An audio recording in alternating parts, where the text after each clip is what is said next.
আমি ৩ ছেলের মা। সন্তান না বলে ছেলে বললাম কেন?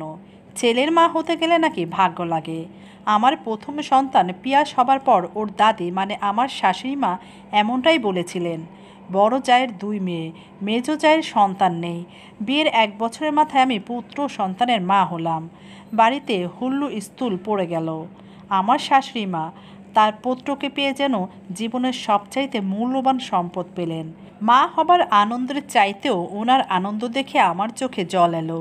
উনি আমার কান্না দেখে অবাক হয়ে বললেন, ও বৌমা, কান্দো কেন? তুমি খুশি হও নাই?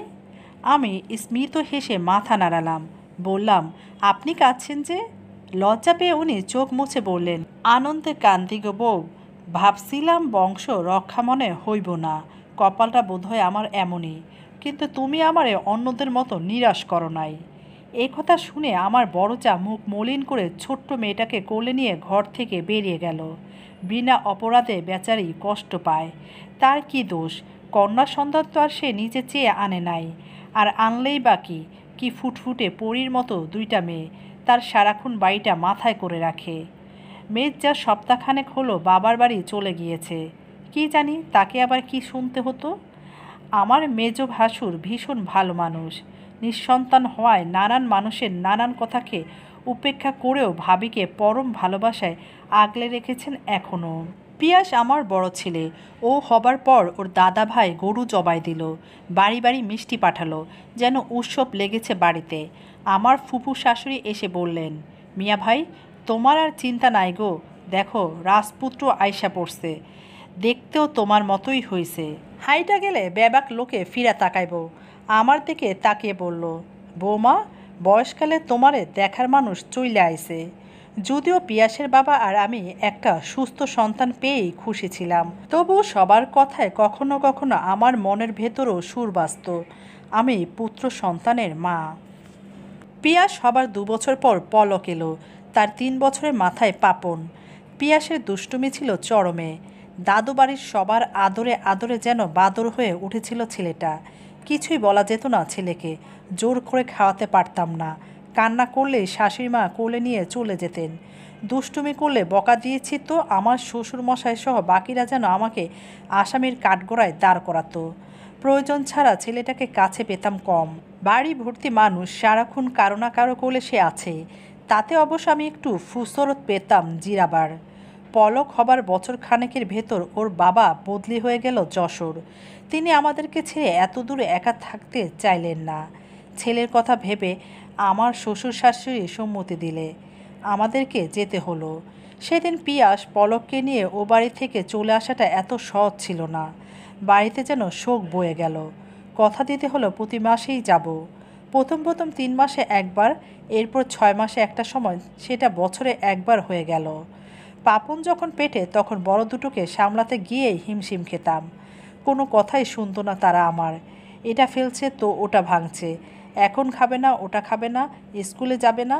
আমার তখন পাগল প্রায় অবস্থা। হাই স্কুলে ওঠার পর থেকে এসব কমলেও ঠিকমতো পড়াশোনা করছে কি না, কাদের সাথে মিশছে, ওদেরকে ঠিকঠাক মানুষ করতে পারছে কি না, এমন নানা চিন্তায় আমার ঘুম হতো না।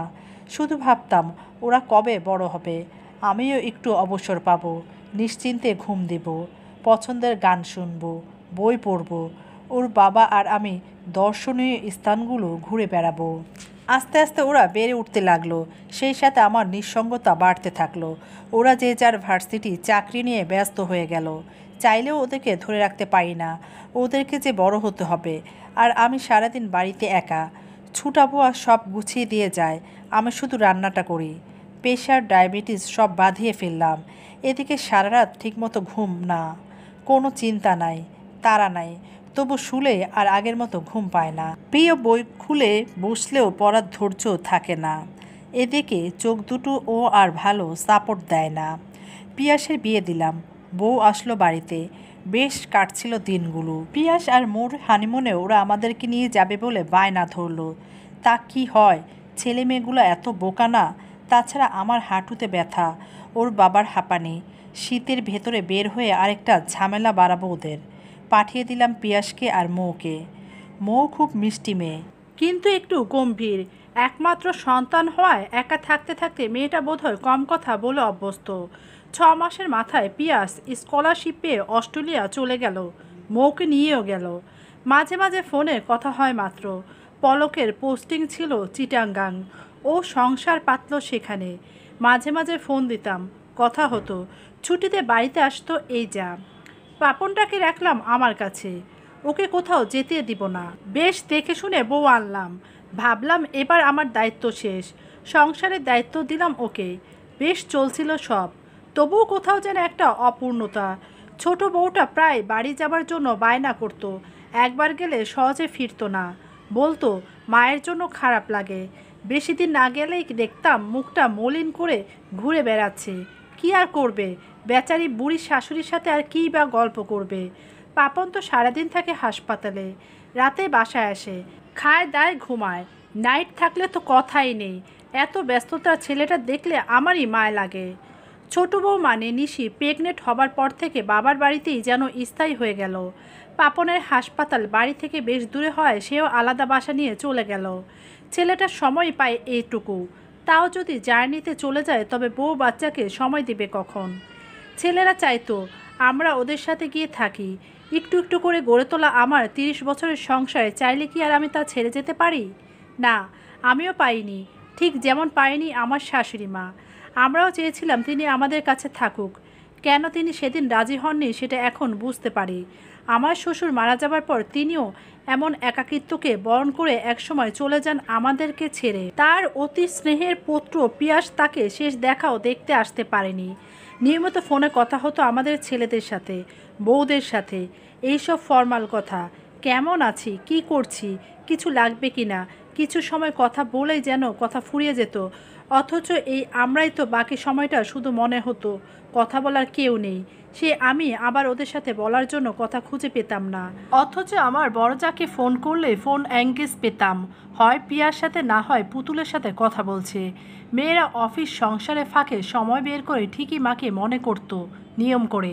বাড়িতে আসবার সময় মায়ের পছন্দের কিছু না কিছু কিনে আনতো।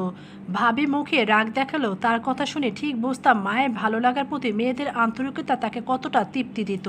এখনকার মেয়েরা নিজেরা উপার্জন করে চাইলে কত কিছু পারে, আমাদের অবশ্য সে সুযোগ কমই হতো।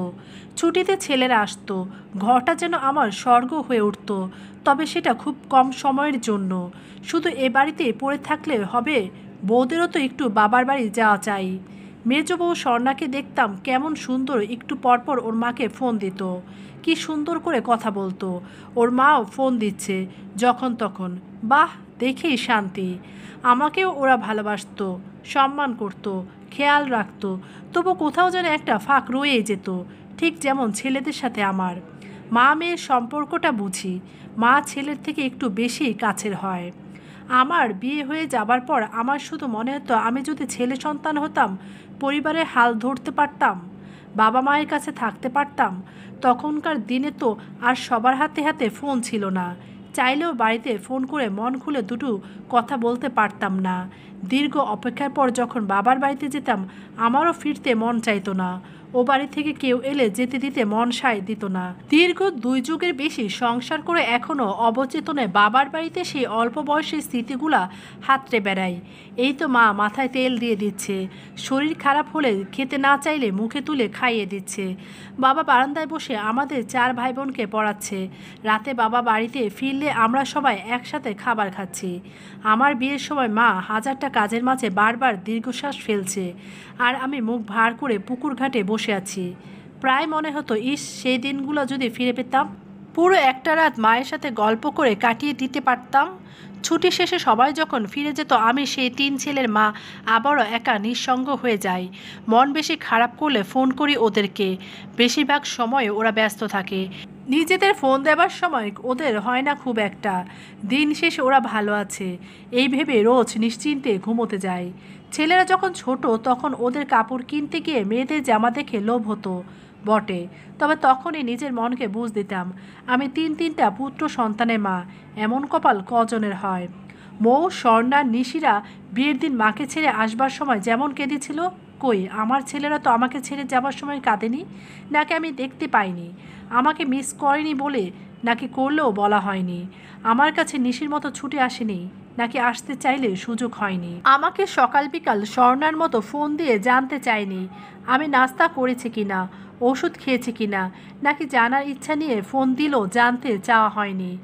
আমার সাথে তো আমার ছেলেরা ফোন করে সারাদিনের জমানো কথা বলে হালকা হয়নি, নাকি হতে চেয়েও আবেগটাকে বেসামাল হতে দেয়নি?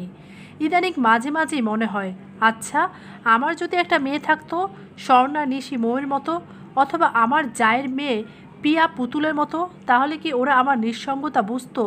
কখনো আমাকে বলতো, মা তোমার জন্য মন কেমন করছে, কেন আমাকে বিয়ে দিলে, যদি তোমার কাছে থেকে যেতে পারতাম? আমার সাথে রান্নাঘরে ঢুকে পিছু পিছু ঘুরতো, হুটহাট এটা সেটা রান্না করতে গিয়ে নষ্ট করে গাল ফুলাতো, নিজের সব আবেগ অভিযোগ আমার কাছে জমা রাখতো। এসব এলোমেলো ভেবে ভেবে প্রেশার ডায়াবেটিস বাড়িয়ে কী লাভ? আমি তো 3 পুত্র সন্তানের মা, কত বিস্তৃত আমার সংসার, হোক না বিচ্ছিন্ন, মনকে হেরে যেতে দেই না। দীর্ঘশ্বাসটাকে ভুলে ভেবে লুকিয়ে ফেলি সচেতন মনে। গল্পটি ভালো লাগলে অবশ্যই চ্যানেলটিকে সাবস্ক্রাইব করবেন, লাইক কমেন্ট শেয়ার করে পাশে থাকবেন। ধন্যবাদ।